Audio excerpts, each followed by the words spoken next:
The airport was chaos. Delays, rebookings, crying babies, and frayed tempers clinging to every terminal like static. Jake Carter, 34, single dad, calloused hands, kind eyes, and a baby carrier strapped to his chest, stood at gate B14, praying for a miracle. His son, Noah, just 11 months old, had been fighting a fever since yesterday, and Jake had already missed 2 stand-by flights. He clutched their boarding passes like lifelines. The airline rep called his name. "Carter, Jake," she said. "We've got 1 seat left." Jake blinked. "One?" She nodded. "Just one?" He looked down at Noah, his little body warm against his chest. His heart sank. "You can board now, sir," she said gently. "You'll have to hold him on your lap." Jake didn't hesitate. He mumbled a thank you, tears stinging the corners of his eyes. They were finally going home to Seattle after his father's funeral in New York. Exhaustion weighed him down, but gratitude gave his legs strength. As he stepped onto the plane, murmuring lullabies to keep Noah calm, the flight attendant glanced at the ticket, then at Jake's sagging shoulders. 28B, she said, all the way at the back. He trudged down the aisle, brushing past knees, bumping elbows, muttering apologies. He was nearly there when a woman in first class stood up. "Excuse me," she said, her voice clear and calm. Jake paused, a little confused. "Is that your seat?" she asked the flight attendant, who looked surprised. "No, ma'am, he's in economy." The woman turned to Jake. "Sir, would you and your baby like to sit up here instead?" Jake blinked, unsure he'd heard her right.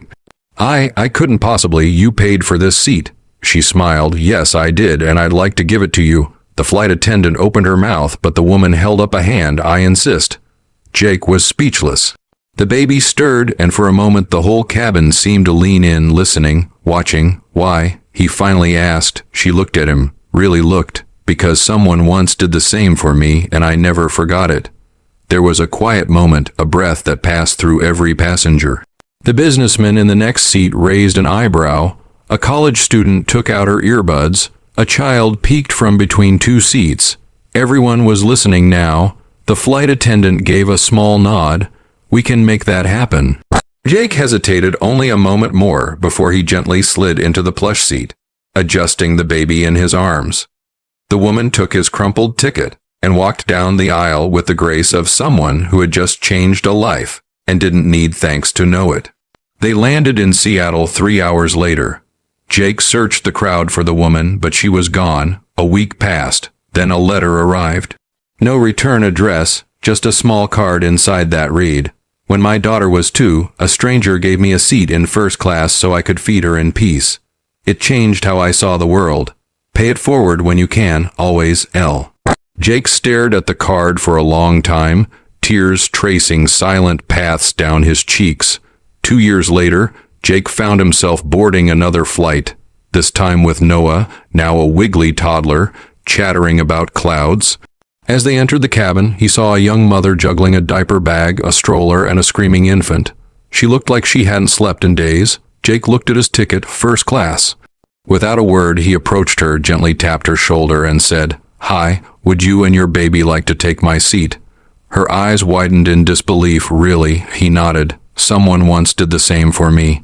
In the end, it wasn't just a seat on a plane.